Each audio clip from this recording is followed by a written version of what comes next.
Hi, I'm Rob Vanstone, and welcome to the 69th edition of the Rider Rumblings video podcast. Each week we pick a rider uniform number from today or yesteryear or both to correspond with the number of the podcast. Number 69 for the Rough Riders this year is... Braden Schramm. There. I think, wasn't it George Wells? Or is he retired? George Wells. No, we can go with George Wells. And I think Nick Hutchins. Nick Hutchins. Our guest today is Don Hewitt from CTV Regina. We're very pleased to have Don with us, a longtime friend of ours and a friend of the community for same duration. Well, speaking of long time, I feel like right now I'm in about 1978 in my rumpus room in the Hillsdale area of Regina with this beautiful wood paneling. Isn't it great? Everybody had this wood paneling in their basements back in the 60s. And the roof and the ceiling. We're still looking for a this. little modern. We're still looking for the cigarette holders. The hi-fi. This is a temporary lodging while we undergo renovations here at the Leader Post. We'll have our plush, sporty podcast room back later this year. Right, and you've got a great new facility and a lot of nice men working on the facility. We met. Yeah, this morning. it's a great. Everything's harmonious all around. So, where to start? Riders just coming off a bye week. Unbeaten in the bye week. But it was an eventful bye. There was progress even derived during the bye week in that the Winnipeg Blue Bombers lost to Montreal, making an already interesting West Division race a lot more interesting. And Edmonton lost. So as likely will continue to happen for most of the rest of the regular season. But that Winnipeg loss, that everybody's tied basically with 4 losses now. That just makes this last 1/3 of the regular season even better. What are your thoughts moving ahead? What do you expect to see over the final third? Well, I think Winnipeg's going to This is Murray McCormick, by the way. I didn't introduce him. Who's this guy? Hi. I sense there's going to be a little anger in Winnipeg over what happened in that game in Montreal. Oh, yeah. In the Vernon Adams suspension, or unappealed yet suspension for the swinging his helmet. And I think the Bombers are getting slammed.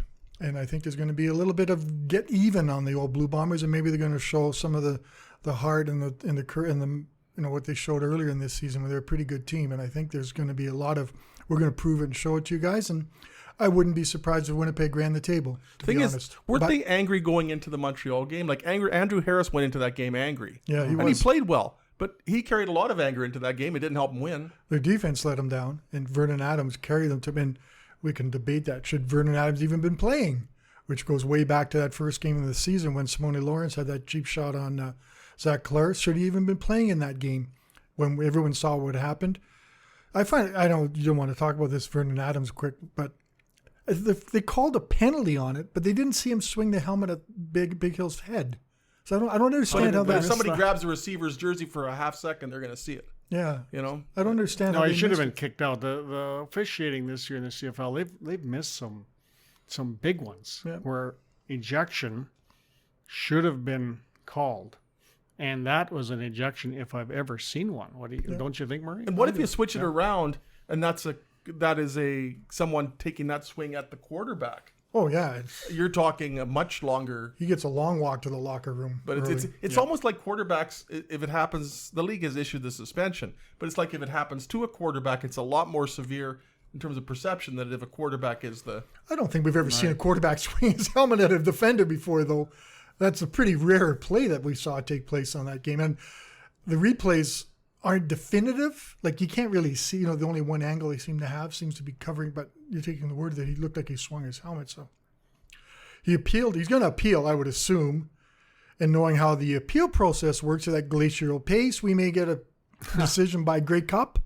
And it's nothing against Vernon Adams for appealing it, because he's entirely within his rights to appeal it, and he should appeal it. But they've got to speed up this process. That now maybe at least get it out of the way before the. Don't you want to get out of the way when you're playing BC, and then make sure you have him for? Yeah, that's a good thing. That's right. Figure it out. You guys know this, and you've both been around sports all your life, and it doesn't really matter the sport, but in particular contact sports, it takes guts to be a good referee. Right? Like, they're mounting a comeback. The fans are excited. Everything's going. And then you kick out the quarterback, for the game. That takes guts, and that's what some of the refs sadly are lacking. They're lacking the jam to make what looks like an obvious ejection call. They're lacking the jam to do it. That's basically it. Isn't that the command center's job to step up in that case? I don't know if they can. Because it's where's in the scene. Where's the eye in the sky that they keep talking about? We just saw him swing his helmet at do? Adam Bighill, trying to hit him in the face, and the eye in the sky has no role in this. Like, it's such a CFL moment, and it looks like a cut and dried play, and there's so many different things involved that you can't really figure it out. And they come out with the suspension, announcing it very quickly too, by the way. Well, the NFL the eye in the sky in the NFL can eject a player, and did so in the preseason. I know, I forget who it was, but he got ejected from the eye in the sky. Good for you watching NFL preseason. So yeah, I don't know what the hell I was doing. Wow, that's believe devotion. that word, but anyway. But I don't believe the CFL can do that. The eye in the sky. I could be wrong. I don't think they can. The NFL can. Yeah. But they've got that person. What is they doing? If they're not using that person for purposes such as that, I question the rules that are in place, or the power that person has. Like, Right. why not make that applicable? But although had that happened, we wouldn't have had that entertaining ending. That was an amazing game. So there is that to talk about. And I loved the coverage, because it was like slamming the Bombers when they were up 34-0. I think up 34-10, 34-0. 34-10. And it was just, and they were killing the Bombers. It was just, they were killing the Alouettes. And it was so funny. Everyone was just writing the Alouettes off, or all hunting around to watch something else on TV. But you just kind of sensed it wasn't over for some reason. Maybe because we watched what the Blue Bombers did in the Labor Day Classic, where their defense just needed one stop and they win the Labor Day Classic, and they couldn't do it. And somehow, and you think Vernon Adams just seemed to get the momentum going. And well, the whole key to that was the Bombers were blitzing, and the Montreal offensive line was picking up the blitz. Yep. And then Adams had time on the blitz to make his throws, and the offensive line won that game for Montreal. There's no question about it. And when you look at going back to the Rough Riders, the way they play and the style they're playing, the offensive line is going to decide how they're going to do in the playoffs. There's no question about it with the style they're playing. And I think they're going to get better, because it's not official yet, but we're expecting Brendan Labatt may be back. I didn't know it's a possibility. He was supposed to. Mm-hmm. And if he comes back, and then Philip Blake's not that far down the road, and then they come out, what do they do with these guys? What about Jacoby Cofield? Jacoby Cofield. So you have these three guys coming back. So because Jacoby Cofield has there's something in his arm, a broken wrist or something. I don't know if he's quite ready, but Craig Dickinson said when we asked him before the bye week, they're going to find room for Brendan Labatt. He's going to play. Yeah. There's no discussion about Brendan Labatt being on the sideline. When he's ready to go, he's going to go. There's not this. So, it'll either be Dakota Shepley or Darius Bladdock. I don't think you sit Dakota Shepley. No, you don't. So it's probably going to be. I don't know how you get Philip Blake back in. I don't know how you sit Dakota Shepley. And Darius Bladdock has played reasonably well, considering there's a propensity for holding penalties. I think he's at 7 now. But overall, that line, when you consider the decimation as a result of injuries, has played pretty well. Dakota Shepley's a rookie of the year.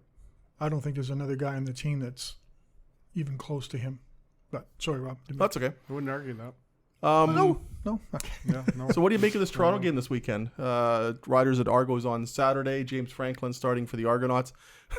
Guys, McLeod Bethel Thompson's leading the league in touchdown passes with 19, and he gets demoted. Yeah.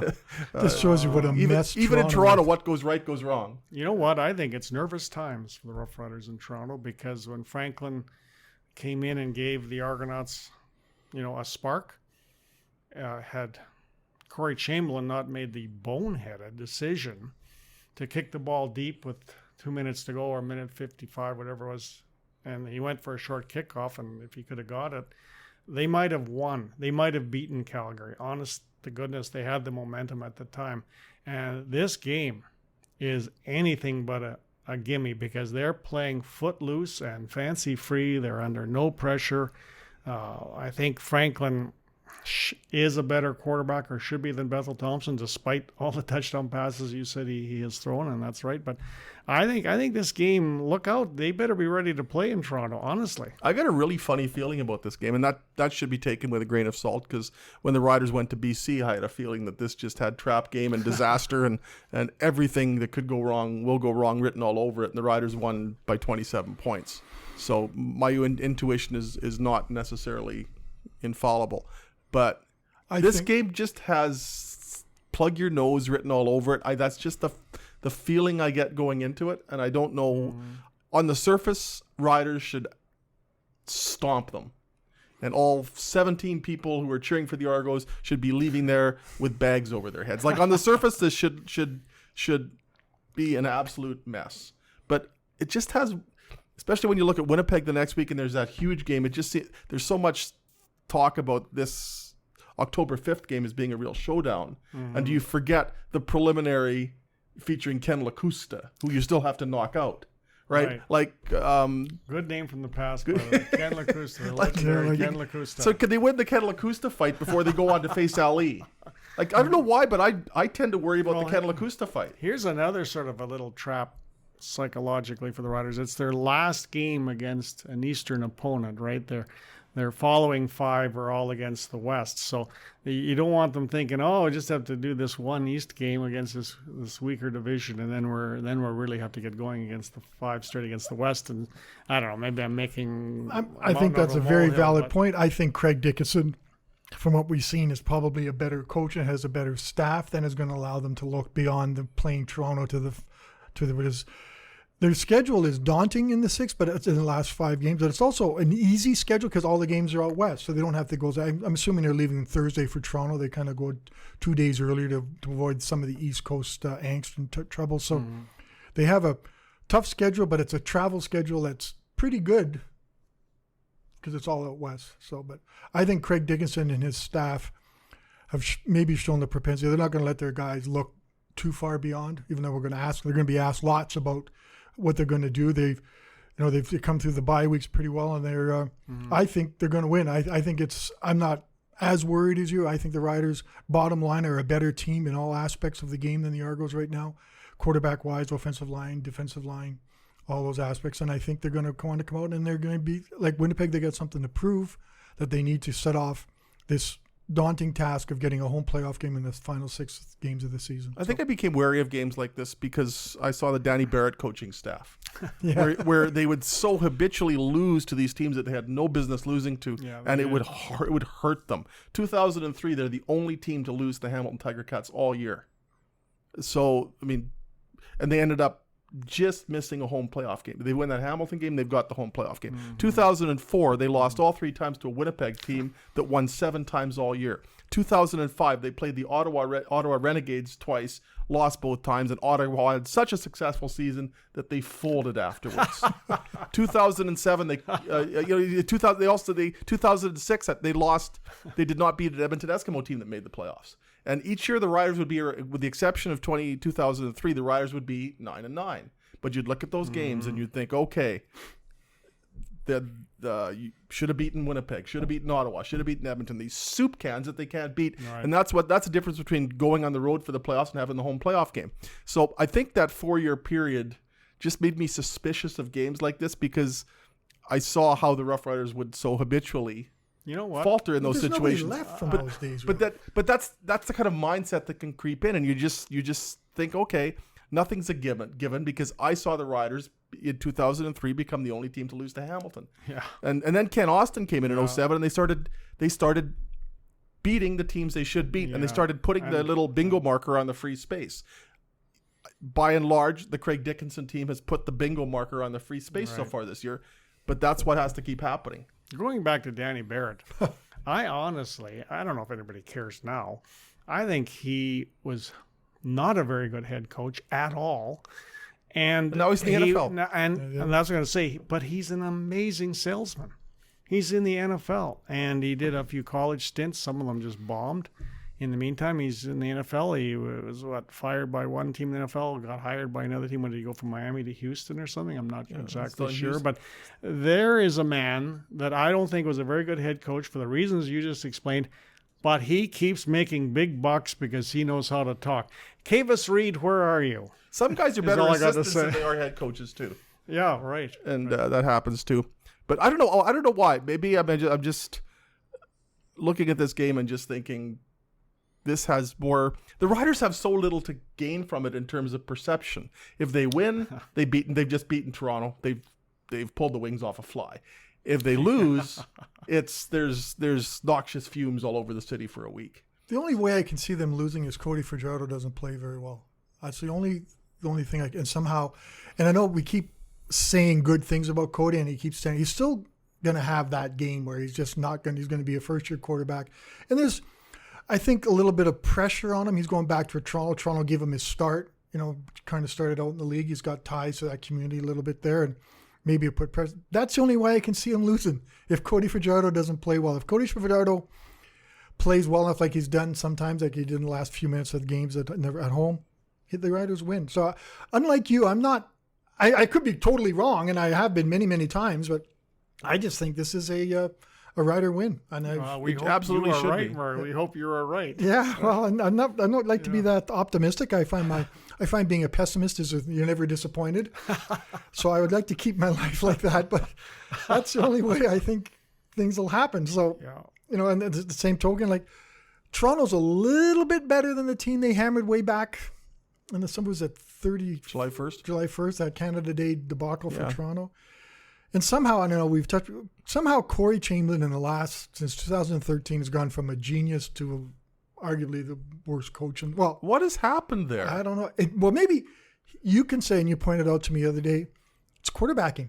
His quarterbacks, no, you think of the horrible quarterbacks he had here in 15 and 14 because of injuries to Darian, and then you look what's happened all around. He hasn't had a quarterback to really do good things with.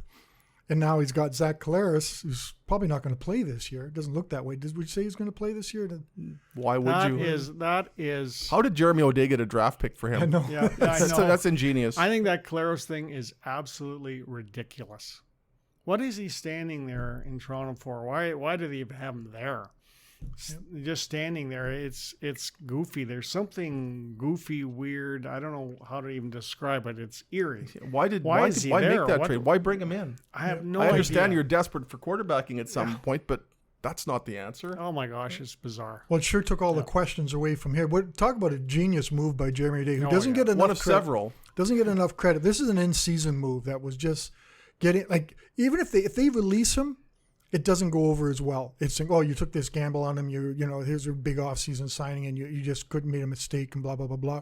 Getting a draft pick for him is just any draft pick. Like a fourth-round pick. Free coffee. A fourth-round pick for a guy, even who he was, is a starting quarterback. It's pretty good trail. They don't get traded like that very often. So good deal for Jeremy Day. He deserves a lot of credit for the guys he's brought in and for this and for making that trade. Just for the addition of subtraction of Cody Fajardo. Knows it's his team, knows that he's the guy, and there's no discussions. We're always looking around saying, is Zach here today? Is Zach here gone? He's gone, and it's all Cody Fajardo's team. And I've seen several shows on leadership, and Cody Fajardo showing all of those things. Oh, yes. Just till now, I just listened to a podcast on Rod Peterson's blog about faith, and Cody was very articulate in describing how faith and how it's done to his life. And he wears his religion on his sleeve, but there's nobody criticizing him for that. Like He's not self-righteous or pious about it. It's not I'm better than you. It's endearing. Yeah, and it is. And he talks, and it was very. And I listened, and we're all, and I hate this media guys. We kind of back off from the religious stuff because we see a lot of it where it's not really true about them and stuff. But with Cody, we reported it. We're doing it, and there's no sort of anything about it. This is the guy he is. That's part of telling his story. Yeah. If you don't tell the Cody Fajardo story with a sprinkling of religion, you're not accurately portraying who he is. And given the prominence to which he has ascended and the profile that he has, I guess it's, to use quarterbacking term, incomplete if you don't mention the entirety of the individual. But it's not like a huge dump of religion. It's like sprinkles of religion. And it's funny and it's humorous and it's and he's got I can't remember, he's got a tattoo on his wrist that I haven't noticed yet. And so it was very very good. If you see it online, you can look Rod Peterson blogspot, Rod Peterson Recovery. It's a good listen, and it's going to show. Another thing I really like about him was you see leadership and desire from him, because he wasn't happy, from what I could see, being pulled at the end of the Banjo Bowl. That reminded me of Ron Lancaster. You don't pull him. And I think that annoyed him to be pulled. He wanted to go down with his mates sort of thing in that particular game and didn't go down with his mates. So you talk about leadership. That's all about leadership right there as well. And he was quite critical of himself and the team a little bit. You know, people asked about that win streak was a weight on him, which I think is one of the more inane questions media guys ask. But he kind of walked back those comments a little bit when he met with the media 4 days after the game, that he's maybe too critical on that stuff. But we love it. Be self-critical. Tell us what's in your mind. Tell us what's in your heart. And well, you can't play football without emotion. Yeah, and you really can't. So. Well, if you look at, it's his first year as a starter, and it's his first year with this team. Yet he talks so often, and people talk so much about him meeting with teammates on the sidelines. Brett Lowther had the rough game, and Cody Fajardo went up to him and built some confidence into him. This is a guy who's a first-year starting quarterback, and sometimes you'd think maybe he's just trying to tiptoe. Somebody might be inclined to kind of tiptoe into the role. That maybe you leave that up to somebody who's been with the team for longer. Is more of an established voice in that locker room. But for Cody Fajardo to do some of the things he's done that don't show up on the field so quickly and so effectively and so genuinely, how do you quantify the effect positively that's had on this football team? I don't think you can. He's just a success story times infinity, is he not? Like, if not for him, where is this season? And you kind of wonder who are the rider. Remember, you used to say who are the rider leaders? Like Brendan Labatt was always a rider leader. You didn't doubt that, but you always wondered who the other ones were. There's no doubt that Cody Fajardo is the leader of this team. Like, they are following him, they respect him. He's doing all the things you could ask for any young guy to do that. And at 27, the question looms, and it's always going to loom until something's signed, is what do they do with him? How do they get him to re-sign a contract when he's looking at maybe making some pretty good money now? If he's making, as Justin Dunk reported, $150,000 to $180,000 a year, which isn't big money for quarterbacks. There's a defensive lineman making more than that in the Riders right now, and an offensive lineman. So there's all that. But do they get him re-signed? I think Brendan Tammon did a great job. It's a good read. I don't know if people can get through our paywall to read Brendan Tammon today, how they can find room to sign him and stuff. But if I was Cody Fajardo, I'd wait. I'd see what this season brings up. A U.S.-based agent that has 20 NFL clients. I think you guys reported about who he was and everything, and including Colin Kaepernick. Right, and so his agents might have other ideas. It's hard to say what's going to happen, and with this XFL, who knows what's going to happen. I don't really worry about that because I think if you're going to take your chance, you see there's NFL options. And that might sound preposterous for a guy who's only started 11 games, but Henry Burris got that shot after the 2000 season. And sometimes if somebody likes what they see in a quarterback, they'll take him. Dontrell Inman with the Toronto Argonauts was an okay CFL player. Ended up playing in the NFL for a long time because somebody liked what they saw, and he ends up staying down there. So if you get that opportunity, if the NFL comes calling for anything, that probably changes the entire equation. I don't see the XFL being an influencer because I still think you have to be wary. And if you look within the confines of the Canadian Football League, where better? This is a team that took a chance on Cody Fajardo and signed him when there wasn't exactly a lineup out the door to do that, and gave him that opportunity and has given him that platform now of which he frequently speaks. So if you look within the CFL, I still think the best option is here. I'm going to write about this later this week, but you can make a lot more. If you're looking at it financially, you can make a lot more money overall signing with the Saskatchewan-Roughriders than you can signing with anywhere else in the CFL. Within the confines of the cap, there are certain limitations. But if you're Cody Fajardo in Saskatchewan, think of the possibilities. You could probably rake in $10,000 a weekend doing banquets during the winter. Endorsements. You're already seeing evidence of some of whether it's car washes or apparel or whatever. He's got some relationships that are building in the community. Now give that more time and give that an entire off season, and I would think that the possibility for ancillary revenues is in the six figures, and nobody else in the Canadian Football League can rival that. That's right. That's the Riders' edge. So we got to Fajardo flakes. Exactly. Do the Riders have to sign him? Is this like the position where do I need a new sweatshirt? Well, same maybe answer. just wash it. It probably deserves a wash. But do the Riders have to? I think this is how important of re-signing is this in the terms of history? The most ever. The biggest ever, the most monumentous. No, I don't know about that. With the Grey Cup here, with people looking. I mean, it was very important in 2005 they re-signed Henry Burris. They didn't do that, and it cost them. Yeah. So during Durant, they re-signed him. you to know, that they big got that contract. done, right? That was a good deal. They signed Ken Austin in 1991 to a huge 5-year deal worth 6 figures, or worth $1 million. Yeah, and he demanded to be traded. And that lasted 2.5 years. Yeah. But Well, it's not saying it's a long laugh. It's there have been negotiations with quarterbacks who are more accomplished, who have won Grey Cups. But in terms of recent memory, getting this deal done, absolutely critical. Especially as you said, Murray, with the Grey Cup here next year.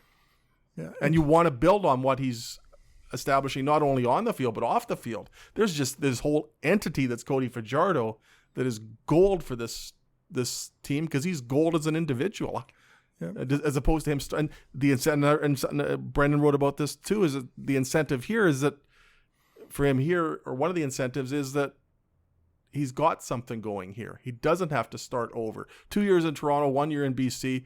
You come to Saskatchewan for 1 year and then go somewhere else. You're quickly becoming an itinerant CFLer. Whereas you stay here, build upon the momentum you've created. That's part of the Riders' advantage too. To just Well, if you take a look, let's take a look at the CFL, for example, and what his agency is going to look at. Okay, Ottawa. They need a quarterback. Will they get into a bidding war for Cody Fajardo? Montreal seems reasonably set. Toronto should be in their pitching. Hard to say, but yeah, they could be in their pitching. They just dumped a guy who's thrown 19 touchdown passes. Right. So there's clear instability there. And there's even an interesting situation going out. What about Going on in Winnipeg? BC? Strevler and Nichols are both free agents after this year. Yeah. So who's to say that Winnipeg wouldn't be part? Hard to say, but I mean, look what they're paying Riley in BC. I think he had his first game of the year the other night, but what they're paying Riley in BC, can they still afford that when you take a look at the actual offensive production? And what would they get for Jardo? How much less would they get for him? So it's possible if he hits free agency in the CFL, he could even up the price the Riders have to pay. Or the Riders also have pay. some players. Charleston Hughes is, I think, heading into his free agency year, I think. So they have some players they're going to have to resign. Like I think Ed Gainey's got to be heading into a contract here. I don't remember him being re-signed. But the foundational player is your quarterback, and you going into the season, if they were prepared 2 years ago to pay Zach Collaros $430,000, and they could make that work, how is $430,000 not the absolute minimum starting negotiation with Cody Fajardo? Yep. And But the NFL may come. Only the NFL can. No injury histories really with Cody. Yeah. Nothing And there's not too many serious. Canadian quarterbacks or CFL that have gone down there and stuck. Who's the last one? No, but if you get that chance, you go. Yeah, and even if you're on the third guy in the string, You know, Ricky Ray went down there and Yeah. and kind of lingered around. And Dave Dickinson had Yeah. was a clipboard holder for a short I period. don't- Henry I don't- Burris was down there for a couple of years, so it I can don't happen. see Cody. I will say this: he plays well in the system that the Rough Riders are playing, and you see teams going into the system now. Winnipeg moved over to the system with their quarterback change. Look what the Vikings are doing. You know, even Baltimore the other day, they're playing a very similar offensive system. Cody fits the system. I don't think he can throw the long ball well enough to last down in the U.S. Really. That's his one point where he has to improve in the long ball. But everything else in how they run their offense, he's perfect for I it. kind of like how he throws the long ball. I don't feel I'm not as critical about that. That surprised me because one of the raps on him coming into the season was he didn't have the big arm, and then in the preseason game in Calgary he didn't go downfield. The game in Hamilton when he came in for Cody for Zach Collaros, the only pass he threw downfield was a wobbler that Kyran Morris should have caught, but it still wasn't a great throw. So after his first two appearances as a Rough Rider, it was fair to wonder, can he throw the long pass? Then they go to Ottawa, and it's just bombs away. And a lot of those concerns have been allayed. Does he have the Henry Burris arm? Does he have the Dieter Brock arm? No, but few do. I think his arm is more than fine for the CFL, and I don't think that would be an issue down there. I think there's more than enough steam on his throws. It's not a real absolute gun, but he's put some passes into tight coverage. Oh yes. Oh, you look at the pass for to sure. Kyran Moore in tight coverage against Montreal down to the 6-yard line. Oh, There was a great pass. There was just Great pass. that ball was whistling. And I had a perfect angle from where I see when my season ticket of that particular pass, and the way he led him as he ran his route. It was perfect. No, he's got a pretty strong arm, and he can throw longer intermediary passes really well, but sort of, when you watch Calgary play and bam, touchdown or something like that. I'd like to see a little bit of that, like you mentioned in Ottawa. I like a little bit of that. There's a sprinkling. There's an argument though about the speed of the rider receivers, but I just think Cody just has to release the long ball just a little quicker and let the players run under it. And there's too many contested balls. Yeah, is what I would say. And Shaq Evans is great at those. Yeah. And if he keeps doing that, and they keep using William Powell, isn't that what you kind of want in an offense? Is a good, accurate quarterback and a running back that did as well as he did in the last game. Like bringing William Powell back into the offense was a key. Wow. Like here's another situation. You run to set up the pass. Yeah. But can the riders pass to set up the run when they can't run?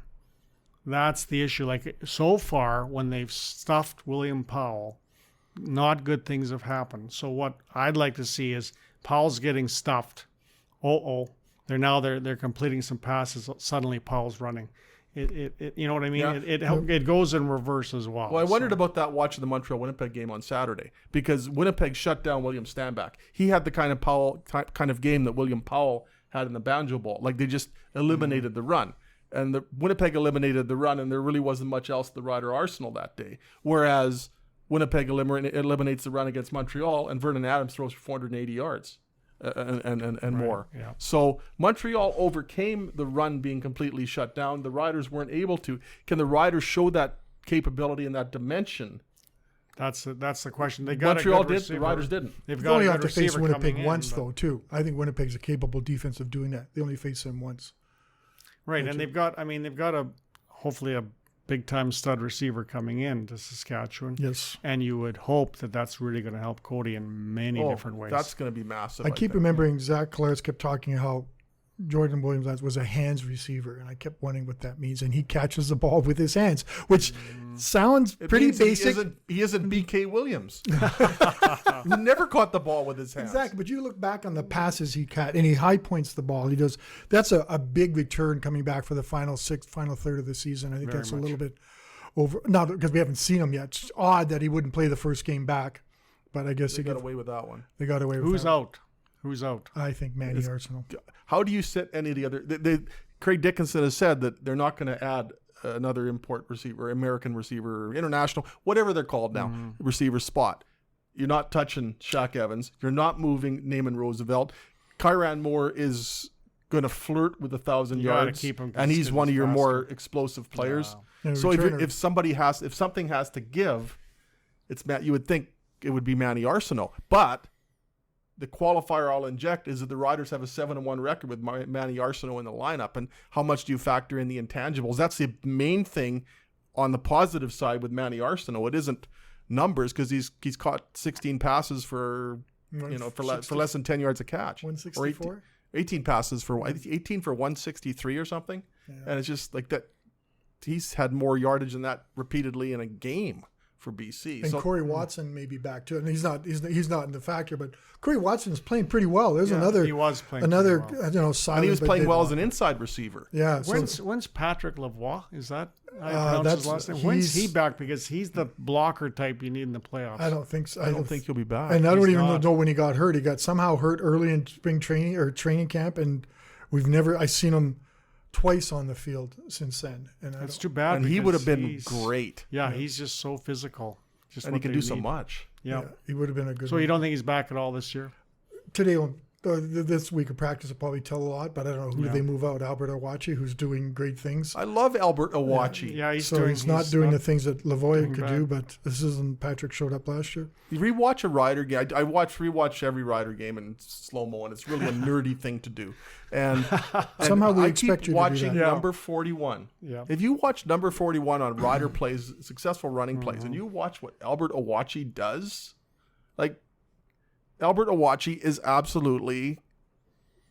I remember watching Rob Cote with Calgary, and Rob Cote did so many things that wouldn't ordinarily meet the eye, but you take a look at what he offers on every play that he's in there, or that he was in there. Rob Cote was a huge part of that Calgary offense, and you're seeing situationally when Albert Awachi is in there, he took one guy against Montreal and blocked him. He took a linebacker about 2 yards downfield and blocked him right out of the picture. He went right out the right side of the screen, at least 10 yards down the field. He brutalized this guy. Yeah. And this isn't an offensive lineman. You're talking a fullback. Albert Awachi.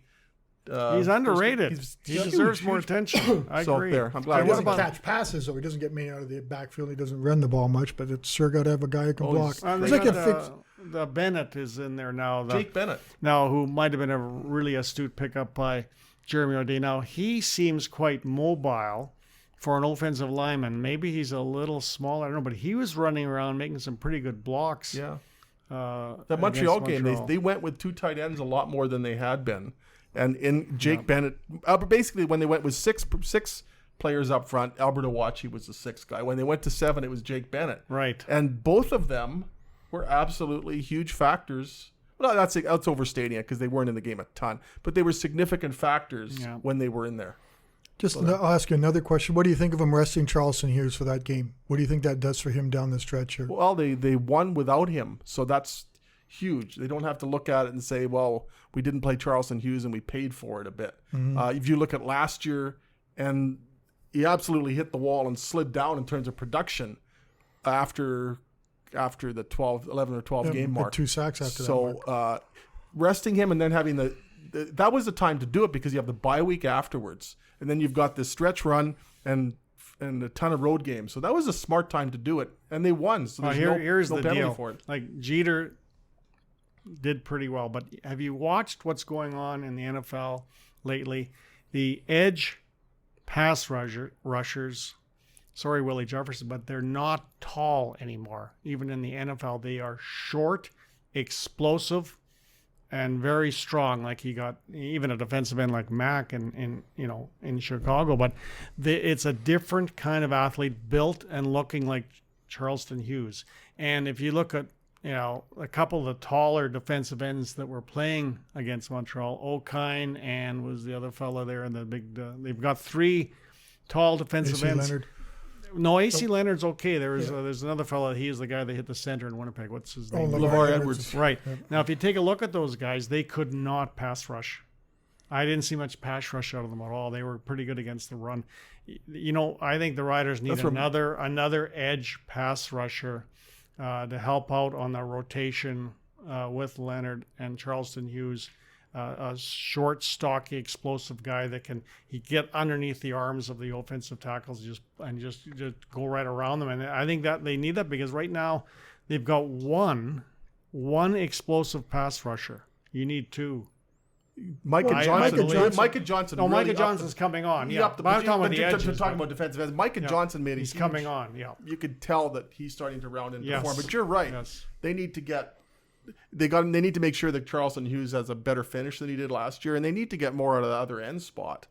But Micah Johnson, remember you watched that game. There was one player, Micah Johnson, burrowed underneath the offensive line and skirted into the back foot, squirted, and got the tackle for loss. He was just so it was timed the snap count perfectly. It was just such a great play that you don't see defensive tackles do that all the time. And he just showed that he's coming on, and he's had 2 sacks in the last 2 games. And to me, he was playing with more emotion.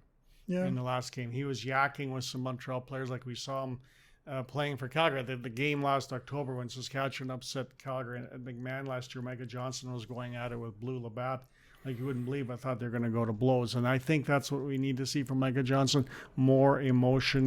Maybe he was putting too much pressure on himself because he was making the big bucks. Maybe he wasn't getting enough help beside him.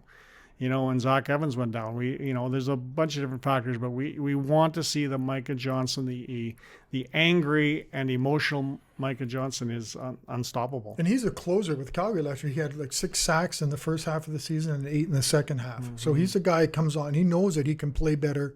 He's going to come on in the second half of the season, and maybe that's going to be his thing to stand up. And maybe we'll forget about the first half where we all kept told he was getting double teamed all the time, and some of us. And he was. He was, but he just learning a new system. Sometimes it doesn't work. Some of the grass is always greener on the other side, and sometimes it's not. The turf is always greener. Well, Derek Dennis was a prime example. He was nothing. He got demoted here, and now he's an all-star all-star tackle back with the Stampeders. We should let you get to practice. We should let you get to back to the plush. I thought you were going to say get back to bed. I thought you were saying. I'm going back to bed. I want to plug a story this weekend in Saturday's paper. I've done a big epic on CKCK television, If the Walls Could Talk. Don Hewitt was one of the people who was kind enough to chat with me for the story. I went into that old, wonderful studio and told some stories and met some and interviewed some really cool people and just wallowed in nostalgia. So coming up in Saturday's Leader Post, there'll be 3,100 words of CTV Regina / CKCK. And Don, you've been an amazing part of that station since December of 1975. Well, and may you have another 44 years there. Well, I don't think I will. But the one thing, if you need, and Murray, you know this, if you want anything well done historically, be it sports or even a local TV station, this is the man. Wait till you see the story before you say that. Yes, exactly. Oh, it'll be good. Because I had you as Don Hewitt, the producer of 60 Minutes. Oh, yeah.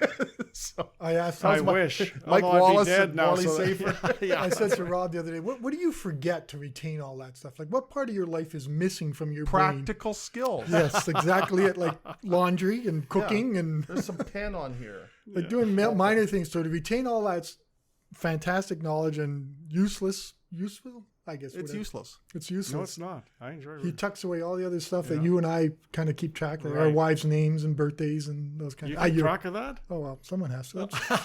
So we have Murray Facebook. McCormick, May 1st, 1957. There Exactly. we go. You have one good too. day. Sometime in the year around then. March 30th, 1964. Okay, I've never Same been- day as former Winnipeg Jets defenseman Dave Ellett. All right. See, There's there's one there day- he is. There so he there's is another again. piece of information. Like I should do laundry this week. Gone. And Al McPherson was born the day before me. So that's March of But 1964. she does. There's a case where she does look a little better than you do. She still But you looks look good, like she but- did 20 years ago, and I still look like Murray. So anyway, Thank you. You're too handsome. Somehow I don't think that's a compliment. I am the youngest member of this podcast, by the way, and I got Well, to before, do you want to add up the years? How many years you got? I got 33, Yeah, I've got May 12th, 86. I've got 34, somewhere in August. Here, 85. plus you 38 predated your Yeah. vocational 82 was my time first year predated in the Leader business. Post. in Don's 75. December 40. 75. Well, and I got into sports in '79, so I think what's that 40 in the where I was Wow. involved in sports. Yeah. And Don is still, and now we're fellow columnists. Yes, Don's, know, you Don's, guys- I love that. I miss your video commentaries from 25 years ago. I'd love to see those You know again. what? Your column's awesome. You know what you guys got lucky on? When I started doing my blogging, you know what that really does? It makes the both of you look good. Because you're Well, yeah, of my course. trash compared to your actual professionalism, you guys are actually looking good. I would dispute that. I really enjoy reading it, but Yeah, I couldn't We hold didn't take either the one last of 10 your. days. Well, Rob did. I couldn't hold either one of your journalism or writing jock straps.